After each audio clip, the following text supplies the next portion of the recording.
இன்றைய வேளாண் தொழில்நுட்பம் பகுதியில் ஆடு வளர்ப்பிற்கான பரண் அமைக்கும் முறை குறித்து விழுப்புரம் மாவட்டம் கால்நடை பல்கலைக்கழக பயிற்சி மற்றும் ஆராய்ச்சி மையத்தின் உதவி பேராசிரியர் மற்றும் தலைவர் டாக்டர் எஸ் பாக்யராஜ் அவர்கள் தரும் தகவல்கள்.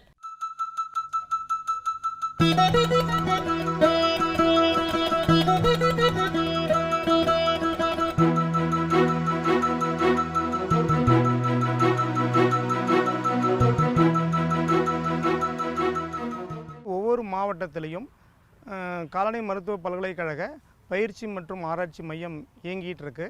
அந்த மாதிரியில் நம்ம இருக்கிற இடம் விழுப்புரம் மாவட்டத்தில் இருக்கக்கூடிய கால்நடை மருத்துவ பல்கலைக்கழக பயிற்சி மற்றும் ஆராய்ச்சி மையம்.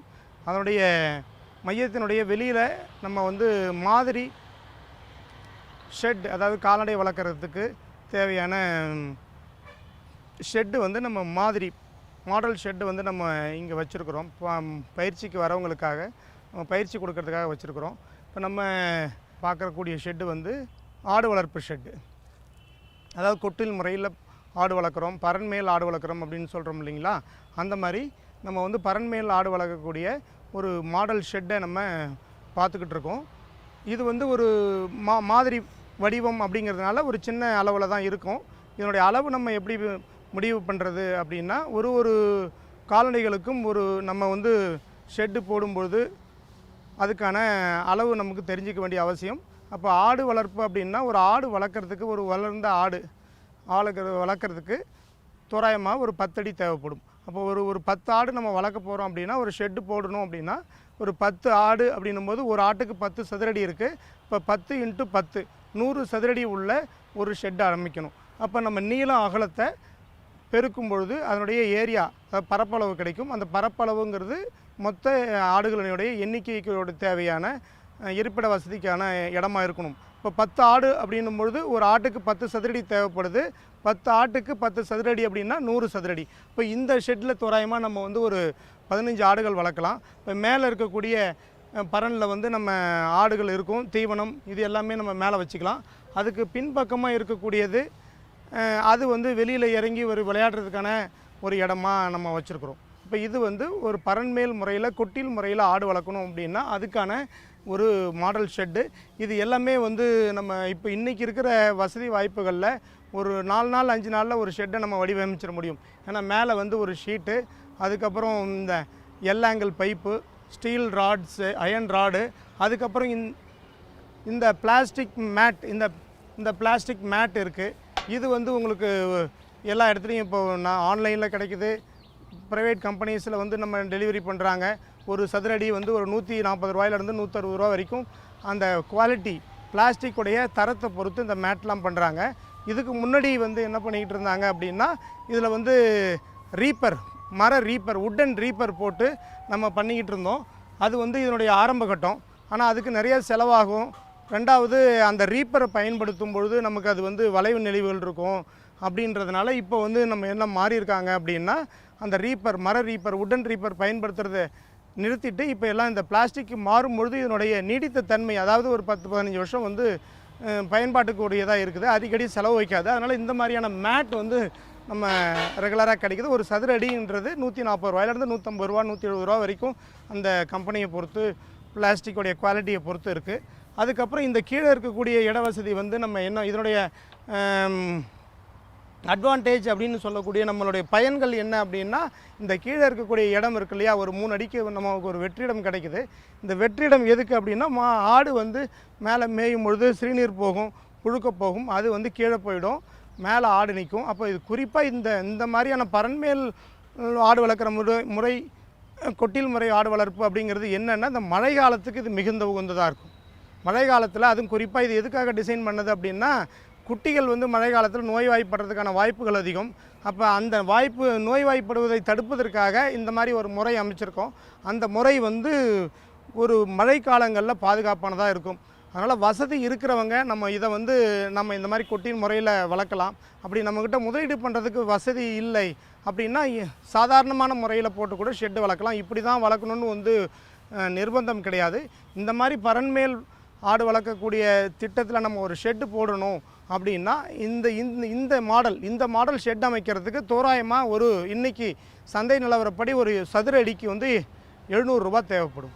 அப்போ ஒரு 10 ஆடு வளர்க்குறோம், ஒரு 100 சதுரடி இந்த ஷெட்டை நம்ம போடணும் அப்படின்னா 100 சதுரடி இன்ட்டு 700 ரூபா, இப்போ 70,000 ரூபா.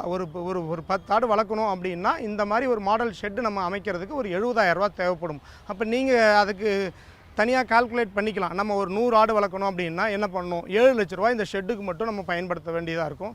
இப்போ 7 லட்ச ரூபா கொடுத்து நம்ம ஷெட்டை நம்மளால் போட முடியும் அப்படின்னா நம்ம போடுறதுனால ஒன்றும் தப்பு இல்லை. என்கிட்ட முதலீடு இல்லை, அவ்வளோ பண்ண முடியாது, நான் ஆடு வாங்குறதுக்கு தான் என்கிட்ட பணம் இருக்குது அப்படின்னா நம்ம சாதாரணமான கிராமங்களில் இருக்கக்கூடிய நல்ல தரை உள்ள ஒரு சாதாரணமான ஷெட்டு போட்டே வளர்க்கலாம். அதனால் எந்த விதமான பிரச்சனையும் இல்லை. மழை காலங்களில் நம்ம கூடுதல் கவனம் எடுத்துக்கணும். ஆட்டுக்குட்டிகளை பராமரிக்கிறதுக்கும் ஆடுகள் வந்து நோய்வாய்ப்படாமல் இருக்கிறதுக்கும் சளி தொந்தரவுகள் அந்த மாதிரி இருக்கும்.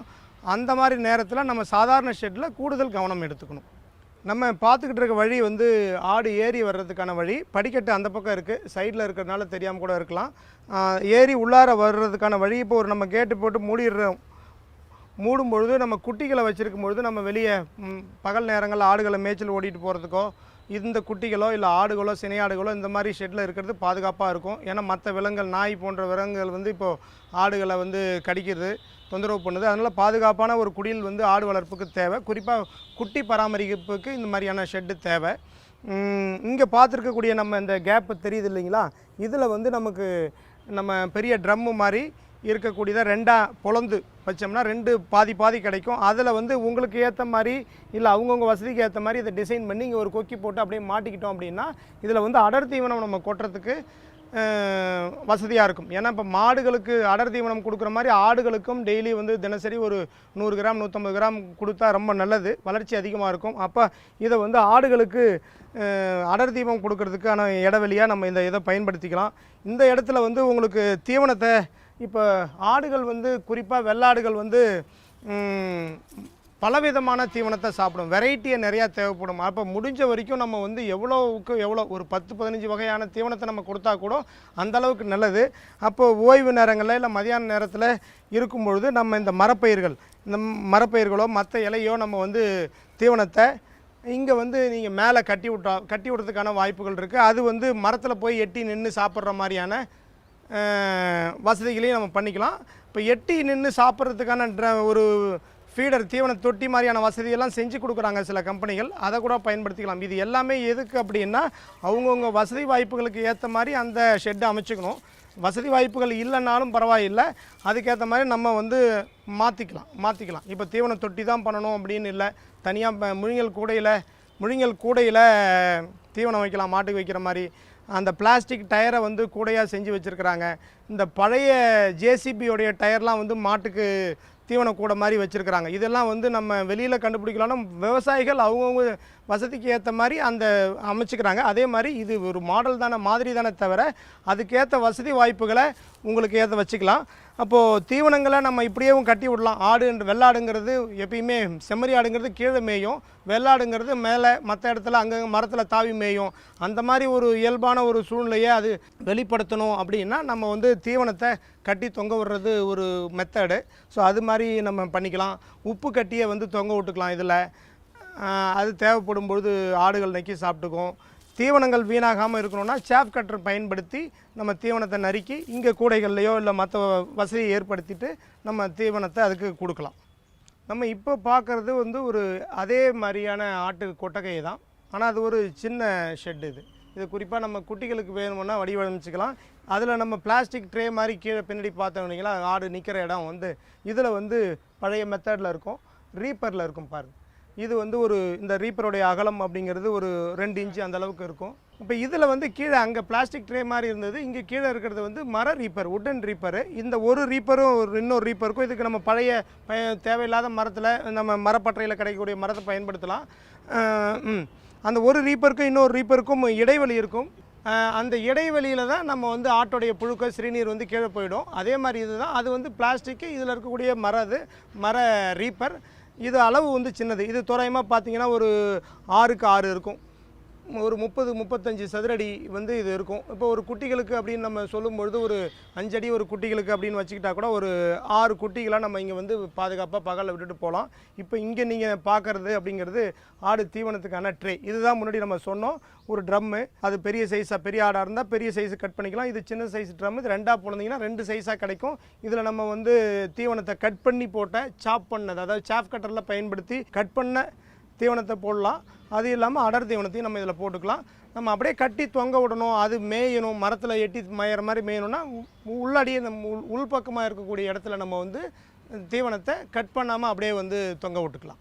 அது வந்து இந்த பிளாஸ்டிக் அப்படிங்கிறதுனால அது வந்து என்னுடைய டியூரபிலிட்டி ஒரு 15 வருஷம் வரைக்கும் இருக்கும் சார். அதிலே விர்ஜின் பிளாஸ்டிக்னு சொல்கிறாங்க, normal quality low great plastic இருக்குது. அந்த பிளாஸ்டிக்கை பொறுத்து அதனுடைய ஆயுட்காலம், அதனுடைய பயன்படுத்தக்கூடிய காலம் வந்து வேறுபடும்.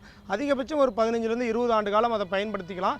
இது வந்து நம்ம இந்த ரீப்பரை பயன்படுத்துகிற மரம் இருக்குது இல்லைங்களா, அது வந்து சில நேரத்தில் மழை காலத்தில் வந்து விரிவடையும், வெயில் காலத்தில் சுருங்கும். அந்த மரத்தன்மையை பொறுத்து இது ஒரு ஆட்காலம். இது ஒரு 10 ஆண்டுகளுக்கு உட்பட்டது தான். ஒரு 10 அதிகபட்சம் 10 ஆண்டுகளுக்கு வச்சுக்கலாம். நம்ம மரத்தை பொறுத்து இருக்குது.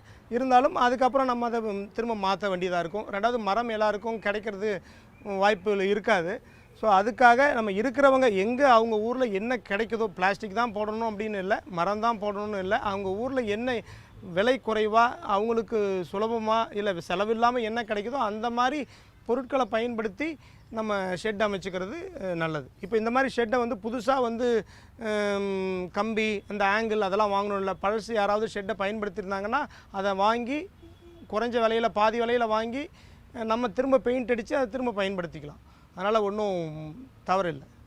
மேலும் விவரங்கள் பெற டாக்டர் எஸ் பாக்யராஜ் அவர்களை 097-51-11-6035 என்ற கைபேசி எண்ணில் தொடர்பு கொள்ளவும்.